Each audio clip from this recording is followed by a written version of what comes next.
Hello दोस्तों, मैं ओम शर्मा आप सभी का स्वागत करता हूं हमारे YouTube channel the A1 study पर। तो आज का टॉपिक है रेपिस्ट से संबंधित जो इटली के अंदर एक कानून बनाया जा रहा है कि बलात्कारियों को नपुंसक बना दिया जाएगा और किस आधार पर और किस कानून के जरिए सारी अपडेट बताएंगे। साथ ही साथ बताएंगे कि केमिकल कास्ट्रेशन क्या होता है और सर्जिकल कास्ट्रेशन क्या होता है, दोनों में डिफरेंट क्या होता है। तो सबसे पहले ये हमारा टेलीग्राम जिसका स्कैन कोड, आप इसको स्कैन करके हमारे टेलीग्राम लिंक से जुड़ सकते हो। यदि यहां से स्कैन नहीं होता तो वीडियो के डिस्क्रिप्शन में सभी लिंक दिए होते हैं, चाहे टेलीग्राम हो, व्हाट्सएप हो या इंस्टाग्राम, आप हमसे कनेक्ट हो सकते हो। तो जैसा कि पता है, इटली यूरोप का बहुत ही सुंदर देश है। जब से इस देश के अंदर जो इलीगल शरणार्थी होते हैं वो आने लगे हैं, तो यहां पर दिन प्रतिदिन क्राइम के रेट बढ़ते ही जा रहे हैं। और जो रेप की बात करें तो रेप की घटना तो बहुत ज्यादा वहां पर बढ़ चुकी है, जिस पर रोक लगाने की मांग भी चल रही है और पूरे देश के अंदर आंदोलन भी हुए हैं इन प्रकार की घटनाओं को लेकर। लेकिन इस समय जो इटली की गवर्नमेंट है उसके द्वारा एक बिल लाया गया है। आप सबसे पहले ये देखिए, जो इटालियन गवर्नमेंट है उन्होंने बोल दिया है ओपनली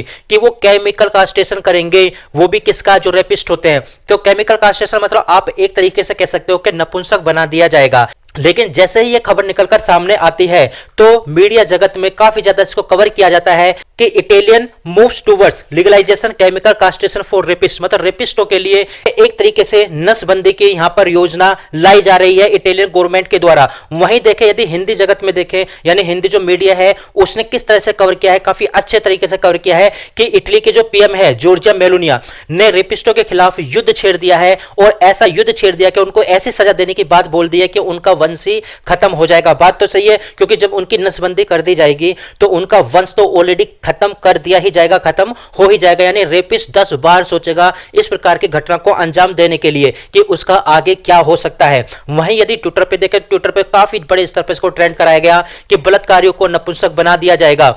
इटली की प्रधानमंत्री जॉर्जिया मेलोनी ने बनाए नए कानून, यानी कानून के ड्राफ्ट को सीनेट की मंजूरी मिल चुकी है। वहीं आगे चले तो देख सकते हो, रेप के खिलाफ इटली में नया नियम। इटली की पीएम जॉर्जिया मेलोनी का रेप अपराधियों के प्रति सख्त रुख, दुष्कर्मियों को होगा रासायनिक बाध्यकारी, मतलब केमिकल कास्ट्रेशन यानी नपुंसक बनाने की यहां पर बात है। यह समिति जो एंड्रोजन जो दवाई होती है, ड्रग होती है, उनका उपयोग करेगी और किस आधार पर उपयोग किया जाएगा कि नपुंसक हो सके, उसका मसौदा तैयार किया जाएगा। इस प्रस्ताव का उद्देश्य यौन अपराधों को कम करना इसका मुख्य उद्देश्य है। और ये जो अपराध हो रहे हैं उसमें जो हार्मोन्स होंगे वो ब्लॉक कर दिए जाएंगे।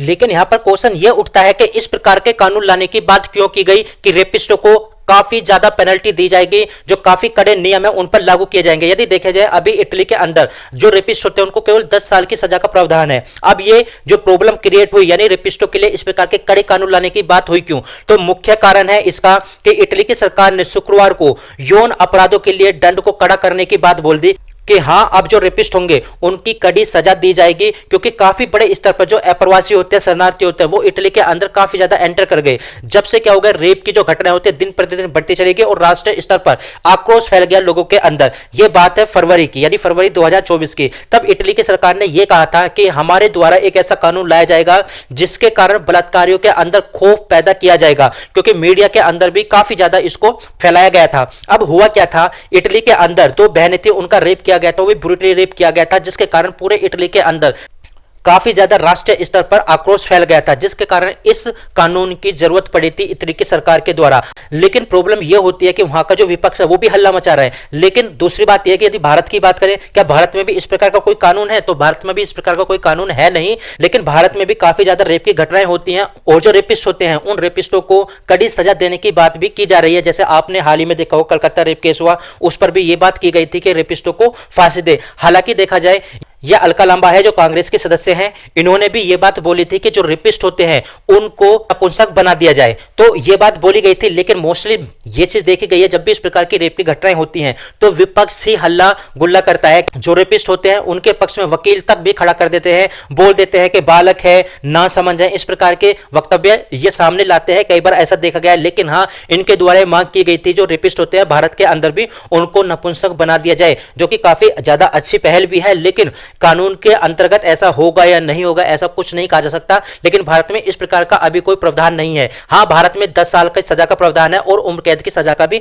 प्रावधान है यदि इस प्रकार की घटनाएं होती हैं, लेकिन कुछ अपवाद देखे जाए तो कुछ रेपिस्टों को फांसी भी भारत के अंदर दी गई है। अब क्वेश्चन होता है ये केमिकल कास्ट्रेशन है क्या?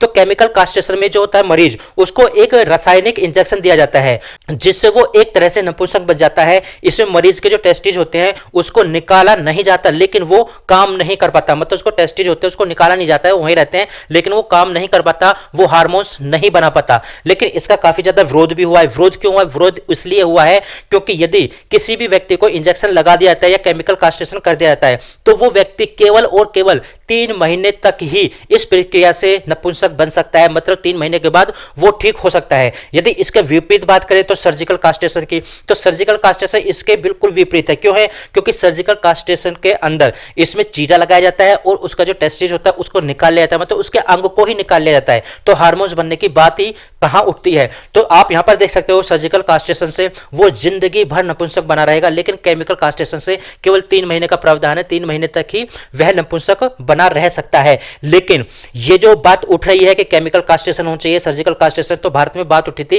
कि सर्जिकल कास्ट्रेशन होना चाहिए या जो रेपिस्ट होता है उसको फांसी की यहां पर बात उठी थी। अब यदि अदर कंट्री में देखें जो रेपिस्ट होते हैं उनके लिए क्या क्या सजा का प्रावधान है, यदि अमेरिका की बात करें तो अमेरिका में रेप के जो भी मामले होते हैं उसमें अधिकतर उम्र कैद की सजा दी जाती है। लेकिन अमेरिका के जो अदर स्टेट हैं उसमें क्या होता है, जो दोषी होता है उसको केमिकल और सर्जिकल दोनों तरह के विकल्प दिए जाते हैं नपुंसक बनने का। दूसरी तरफ यदि ग्रेट ब्रिटेन की बात करें तो यूके में रेप की जो अधिकतर सजा है वो केवल और केवल उम्र कैद है, मतलब वहां पर ना तो केमिकल कास्ट्रेशन का प्रावधान है ना ही सर्जिकल कास्ट्रेशन का प्रावधान है। वही रूस की बात करें तो रूस के अंदर हिंसा के दम पर जबरदस्ती यदि रेप किया जाता है तो वहां पर 4 से 10 साल की सजा का प्रावधान है। वहीं यदि फ्रांस की बात करें तो फ्रांस में भी अधिकतम 20 साल की सजा का प्रावधान है। वहीं ऑस्ट्रेलिया की बात करें तो ऑस्ट्रेलिया में केवल और केवल 7 साल की सजा का प्रावधान है। हालांकि कुछ मामलों में देखा गया है कि दोषी की सजा को निलंबित भी कर दिया जाता है वहां पर। वहीं चेक गणराज्य की बात करें, जो दोषी होता है उसको उम्र कैद की सजा का प्रावधान है। वहीं दक्षिण कोरिया की बात करें तो दक्षिण कोरिया में अधिकतम 15 साल की सजा दी जाती है। वहीं रेपिस्टों को, जो रेपिस्ट होते हैं उनको नपुंसक बनाए जाने का विधायक जो है वहां पर बिल जो है वो लंबित है, यानी वहां पर भी पास होने के पूरे चांस है, जो इस समय इटली द्वारा किए जा रहे हैं।